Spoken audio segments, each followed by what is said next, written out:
Of course, we all hope that nothing happens on your wedding day, but bridal beauty emergencies can happen. In this video, I'm going to show you 8 things that could happen and how to fix them. So sometimes veils are really long and maybe you don't want to put it on right away because you have to travel, or maybe you're doing a first look and you don't want your veil on for the pictures and your makeup artist is not going to stay around. So someone needs to know how to put your veil in for you, and I'm going to show you how. So the comb should be curved like the shape of the head. So although it comes like this, you want to flip it down like this. It's going to go into the hair. So usually either above the hair design, right at the top there, or sometimes people like it to go up here. If you do it underneath the bun, you're going to need to use more bobby pins. It's gravity may pull it out and it's a little bit more of a dangerous area to put it in terms of potentially falling out. Most people like it to go above the bun, above the detail. So I'm going to slide that right in. I've literally just slid it right into the hair. I'm going to take a bobby pin.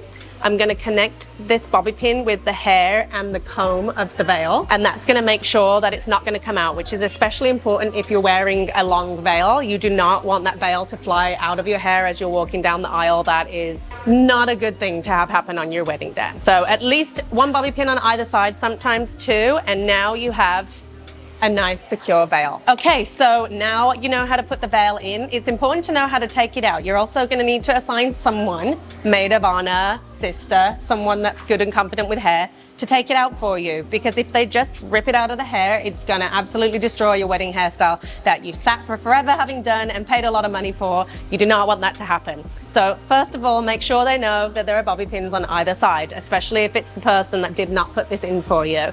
So first of all, they're going to want to very carefully slide out those bobby pins from both sides and make sure that they're all removed. Once those bobby pins are removed, you're going to want to gently wiggle.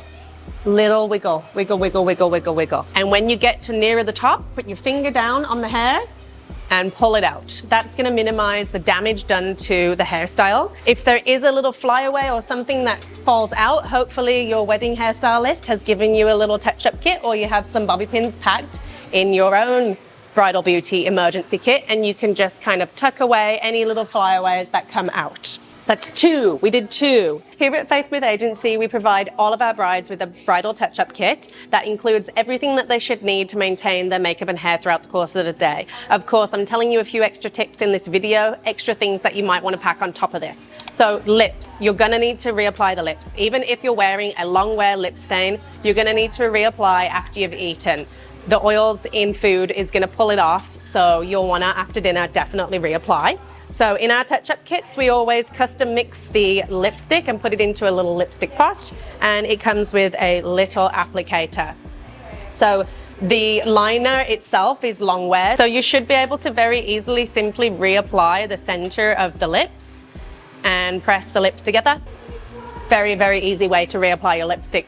Believe it or not, I get a lot of brides ask me, how do I reapply my lipstick? So this is how you do it. Another question I get asked a lot is, what do I do if my makeup runs when I cry? Of course, you always want to make sure to use waterproof makeup so that doesn't happen. Dab, don't rub. But if you do get a little bit of a smudge, Q-tips are what we include in the touch-up kit, and it's just a matter of removing any little smudge that might happen. This is also really great for if you have a little bit of creasing or something. Q-tips are necessary on your wedding day. So aside from smudging eye makeup, that can happen if you accidentally rubbed your eye, or if you didn't wear waterproof makeup. If a tear does fall down the face, there is a risk of a tear line happening through the foundation. So we always tell our customers, try to dab those tears before they fall, but if you are not a pretty crier and they come streaming down your face, it's really handy for your makeup artist to give you the beauty blender that they used on your makeup so that you can press over the top of the foundation and blur that line very easily